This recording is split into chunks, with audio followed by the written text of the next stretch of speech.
dream big and explore our world. Storytime, anytime! Hey! A music and adventures world. Storytime, anytime! Hey! A hike in the forest and swim in the sea. Meet silly creatures and learn new things. So sing great songs, travel on a train, but build a skyscraper and pilot a plane. Whatever you imagine, whatever you explore on this magical journey, there will always be more. Make new friends, come on, don't be shy. Let's get a kite and we'll fly, fly, fly. Whatever you imagine, whatever you explore on this magical journey, there will always be more. Storytime, anytime! Hey!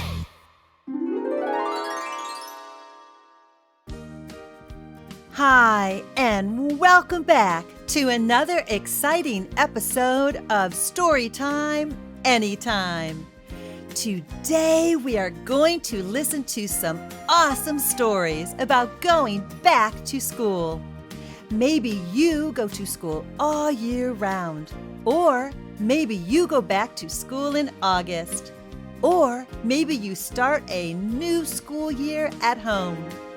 I remember when I was a teacher, heading back to school was so much fun. I used to buy new pencils, crayons, books, puzzles, and other school supplies for my classroom. I was so excited to meet my new students. A few of them seemed shy to meet me, but once they walked into my classroom, they were just fine. In our first story, you will meet Amy. Amy is a little hesitant to go to school, but her mother has a great idea. Let's find out how Amy does on her first day at school.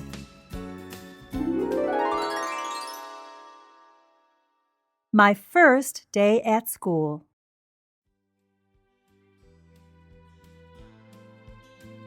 It was the first day of school. Mrs. Lee gave Amy a big hug and a kiss in front of room 103.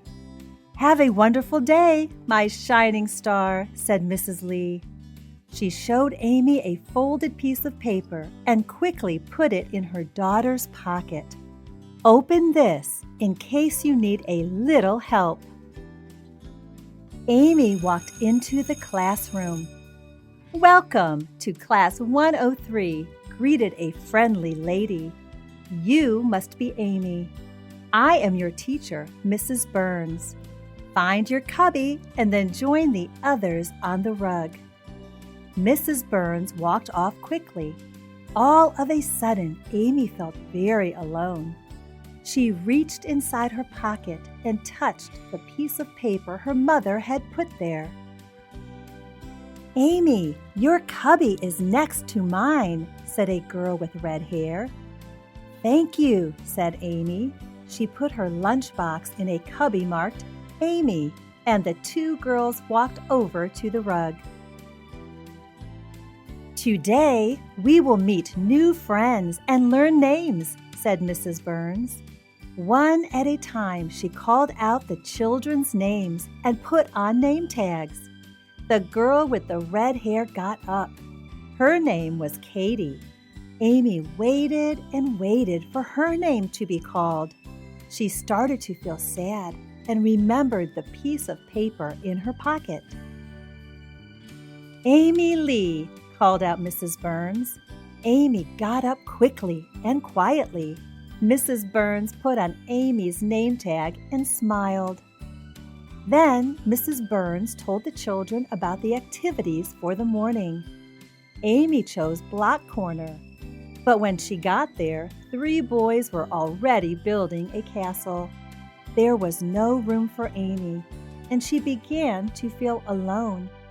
Amy put her hand in her pocket and touched the paper. "Do you want to help make a moat? Every castle needs a moat," said a boy named Ben. "Okay," said Amy. She made a moat with Ben, Harry, and Gabriel. When the principal came in to meet the children, she said it was the nicest moat she had ever seen. Soon it was lunchtime. What a big, noisy place, Amy thought. Mrs. Burns spoke in an outdoor voice. This is your table. You will sit here as a class the whole year. Children who eat hot lunch, please follow me. The rest of my class may begin to eat now. Amy looked for Katie, but she could not find her. She sat down at one end of the table. All around her, children were talking and laughing, but Amy felt so alone she just stared at her lunchbox. Then Amy remembered the paper in her pocket. She reached inside and felt it. Just then, Amy heard her name. It was Katie. "May I sit here?" asked Katie, carrying a lunch tray. "Sure," said Amy. "I was looking for you."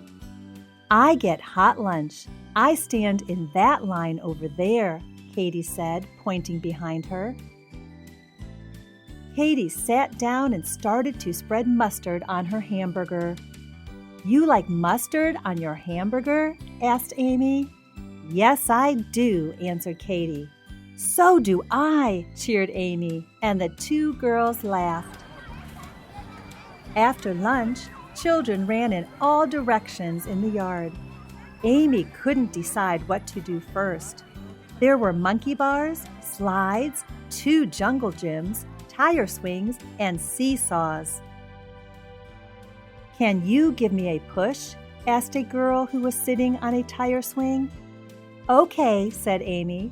So she pushed and pushed and pushed. Soon the girl was swinging very high. "Wow," giggled the girl. "You are good. What's your name?" "Amy. What's yours?" Amy asked.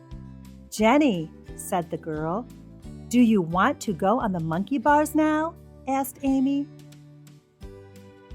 "Yes," answered Jenny. The girls raced to the monkey bars, but just as they got there, Amy tripped and fell. She felt a stinging on her knees, and then she saw the blood. "Are you okay?" asked Jenny. "No," said Amy, trying to hold back tears. Mrs. Burns walked over quickly. Jenny offered to take Amy to the nurse. The school nurse washed Amy's knees and gave her a bandage for each. "Last summer, I fell and got stitches right here," said Jenny, pointing to the tip of her chin where a faint scar remained.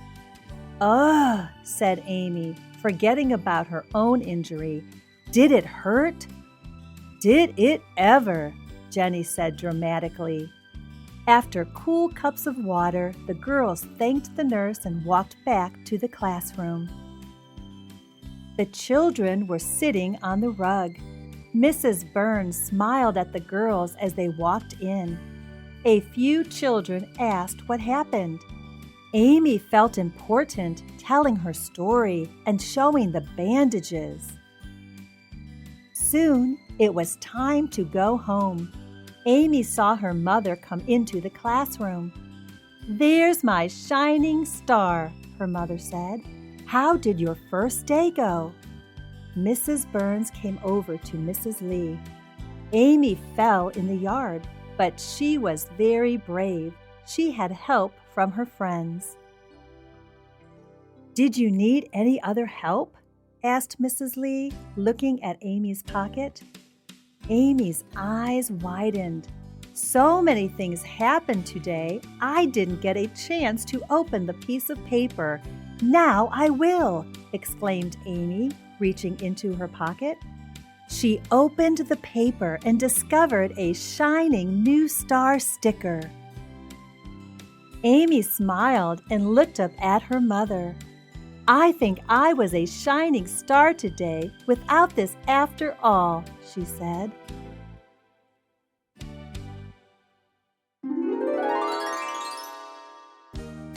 Amy's mom did have a great idea. When my daughter Bailey started kindergarten, she was sad. So I made a photo album of our family and her teacher let her keep it in her desk. When Bailey felt sad, she would look at our pictures. This made Bailey feel better. In our next story, you will meet Mimi. Let's find out what Mimi learns on her first day at school.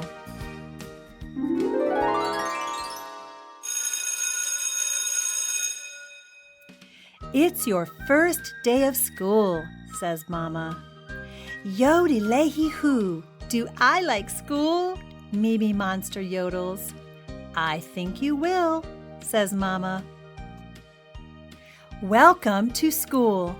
I am your teacher, Mr. Fuzzo, says the tall, fuzzy teacher. Not here, says Mr. Fuzzo. Yodel-ley-hee-hoo. But I love to skip and run, says Mimi. Mr. Fuzzo shows Mimi the gym, where she can skip and run and skip. Here, says Mr. Fuzzo. Not here, says Mr. Fuzzo. Yodel-ley-hee-hoo. But I love to yodel and sing. Mr. Fuzzo shows Mimi the music room, where she can yodel and sing and yodel. Here, says Mr. Fuzzo. Not here, says Mr. Fuzzo. Yodel-ley-hee-hoo. But I love to play and explore. Mr. Fuzzo shows Mimi the classroom, where she can play and explore and play. Here, says Mr. Fuzzo.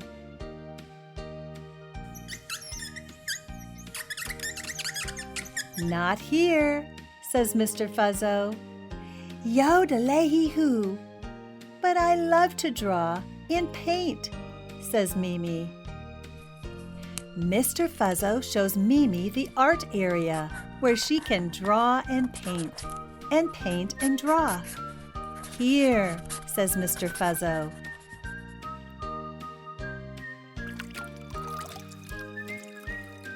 Not here, says Mr. Fuzzo. Yodel-ley-hee-hoo. But I love to wash and clean. Mr. Fuzzo shows Mimi the sink and paper towels, where she can wash and clean and wash. Here, says Mr. Fuzzo.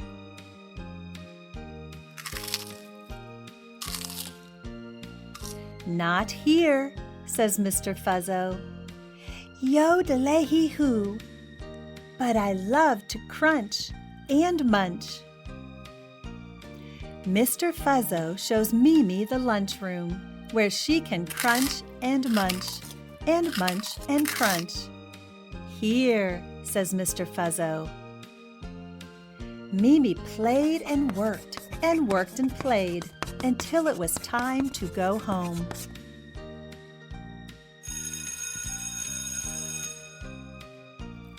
I like school, said Mimi. I knew you would, said Mama.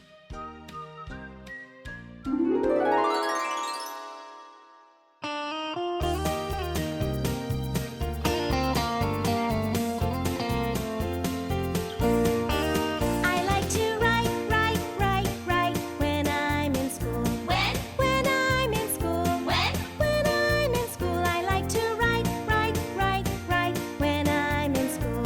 I'm learning to write today, and I can tell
Do you ride the bus to school? If you do, you will think this next story is so fascinating and silly. Let's find out when the Johnson twins, Bobby and Tommy, ride the bus to school. It was the first day of school. It was also the first time that the bright new shiny little yellow school bus had been taken out of the garage to drive the children to school. He felt very proud and excited as he pulled up to the bus stop and saw all the children waiting for him. Soon, all of his seats were filled with chattering, laughing children. The little school bus went through the middle of the town and stopped right in front of the school door, waiting while all the children got out. In the afternoon, the little school bus took the children back home again. Then his driver took him to the gas station to have his tank filled. As he stood beside the gas pump, he began to feel a little sad. He wished he could laugh and talk with the children and be their friend, but the trouble was he had no voice. Then a strange thing happened. The gasoline which had been pumped into his tank was cold, and when the driver started his engine, it made him cough. At first, he was rather surprised because he had never heard himself cough before. Then, suddenly, he was filled with excitement because he knew he must have a voice after all. That night, while the other buses were sleeping, the little school bus practiced using his new voice. He coughed again to get the feeling of making a sound. Then he tried to say some of the words he had heard the children saying. Suddenly, in a loud, clear voice, he said, "I can do it!"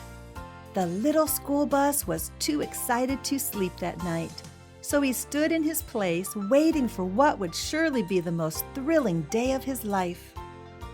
Talking to the children was not as easy as the school bus thought it would be. They were all busy talking to each other. But as they were driving through the town, the traffic light turned red and the little school bus stopped. In his loudest voice, he said, "I have to stop for a moment because the light is red." The children asked, "Who said that?" "I did," said the little school bus very proudly. "It's my new voice."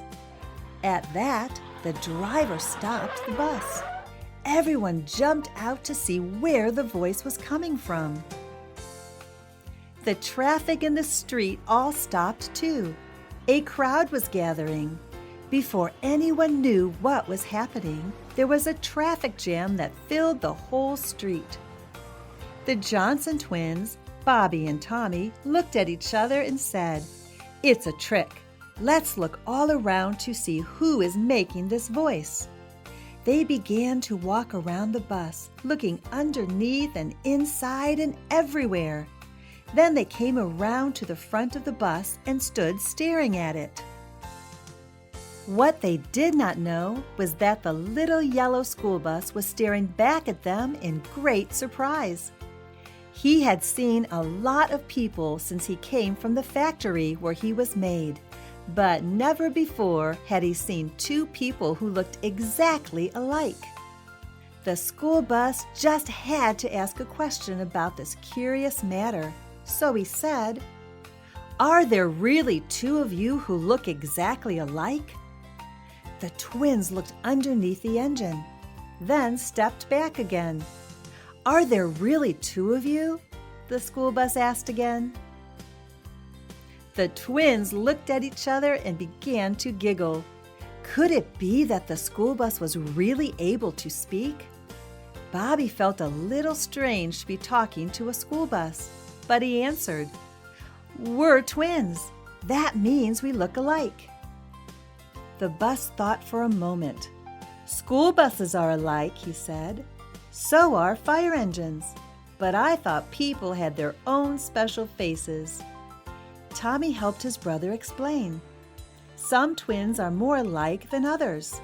When you have seen us a few more times, it will be easier for you to see the difference between us." The little school bus answered happily, "I shall watch for you every day, and as soon as I can tell you apart, I shall call out, 'Hello, Bobby,' and 'Hello, Tommy.'"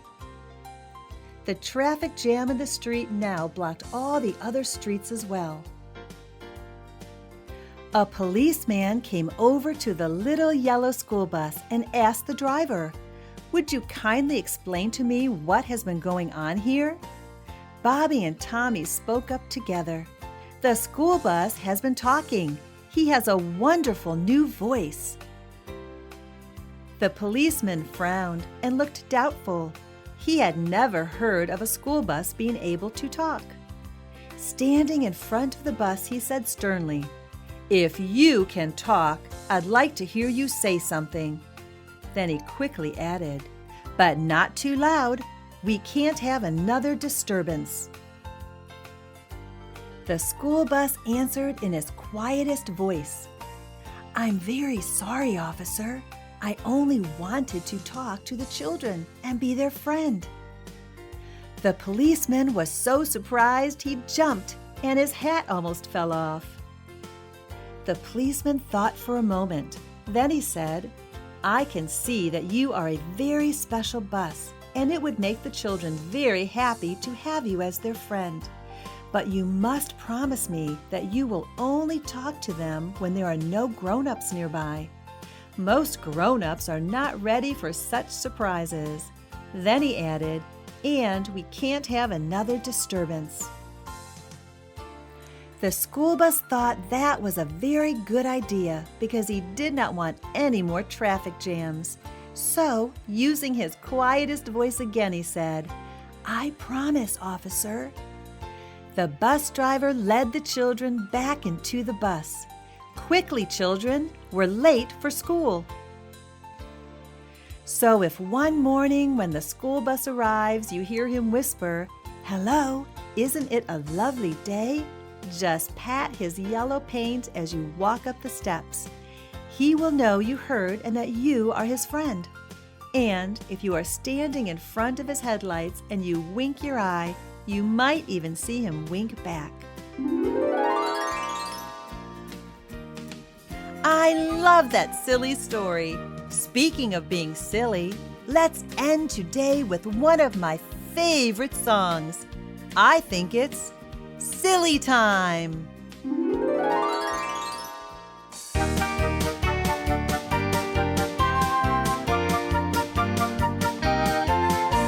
It's not time to be quiet, no, not at all. It's not time to be still, let's have a ball. It's not time to relax or sit and read, for it's time to be silly, and that's what I want to be.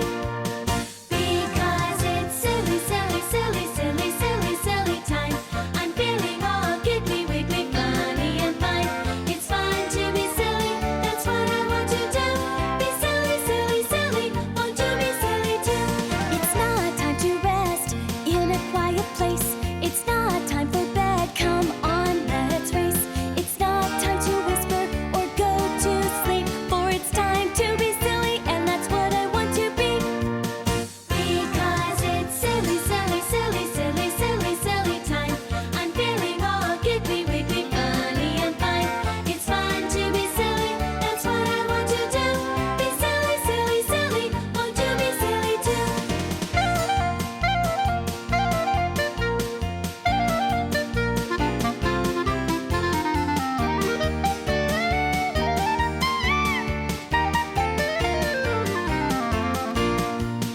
Because it's silly, silly, silly, silly, silly, silly time. I'm feeling all giggly, wiggly, funny and fine. It's fun to be silly, that's what I want to do. Be silly, silly, silly, won't you be silly too?